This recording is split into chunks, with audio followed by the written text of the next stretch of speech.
Now, the first observers from the United Nations are starting work in Syria, where they're monitoring the fragile ceasefire. More observers will arrive later today, with up to 30 in the country expected by the end of the week. Professor Robert Patman, an international relations expert, joins me now. Good morning, Professor. Good morning, Rachel. So, if you are a UN observer and you arrive in Syria, what do you do?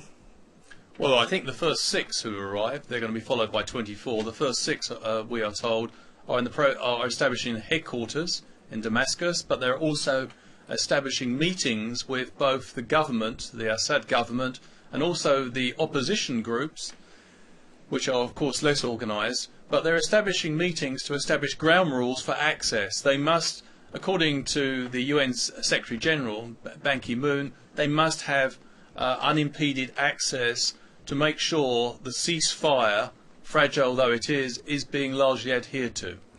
And will they remain in Damascus, or will they travel to places like Homs? Will they be sort of boots on the ground, seeing what's happening in some of those areas throughout Syria, or will they remain in Damascus? Well, that is the big question. They certainly have the intention of fanning out from Damascus and going to places like Homs, where we understand there's been heavy shelling by government forces for the last 4 days, despite the ceasefire, the nominal ceasefire put in place. The question is, however, is whether the government the Assad government will actually provide the sort of access that the UN General Secretary is demanding. I'm seeing our tweets this morning coming out of Syria saying there's been sporadic gunfire, shells fired. We can't verify that, but certainly we're hearing reports that people are still being killed, if you like. What will a breakdown in that ceasefire look like? What would have to happen for the UN to rule that that ceasefire is now null and void? Well, I think already there are noises from the UN. For example, the UN Secretary General has expressed scepticism about the present ceasefire that's in place. What objective measures have to be in place for them to declare that ceasefire is no longer holding? Difficult to speculate. I think more of the same in the next few days will probably lead to that conclusion. I think the crucial thing is for when the next 24 UN monitors arrive, and they're reported to be arriving by the end of the week, when you've got 30 people on the ground, presumably they will need to be able to confirm directly and report directly to the UN Secretary General that the ceasefire is simply being violated, and that's what we assume would happen. Okay, and then if that happened, what options would be open to the UN? Can they, for example, is it feasible or practical to put peacekeepers on the ground in Syria? It's a possibility. I see this UN peace monitoring mission as a bit of a foot in the door job in diplomatic terms. The Russians and the Chinese have gone along with it and seem to be eager for it to work.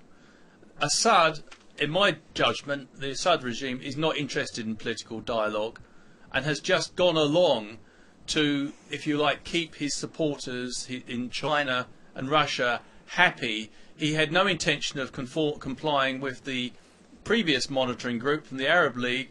I don't think he's got any intention of providing the sort of access the UN now wants with the UN monitoring group.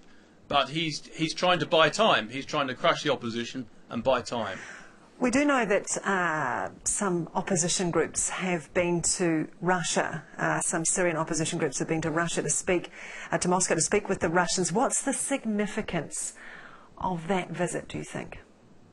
Well, I think it is significant because it shows that the opposition groups to Assad not only have a dialogue with the West, which has been well known, and with Turkey, but they also have now established a dialogue with Russia. It also shows that the Russians may be quite more serious than the Assad regime thought in supporting Kofi Annan's peace plan and the UN monitoring group, which has gone to observe the ceasefire.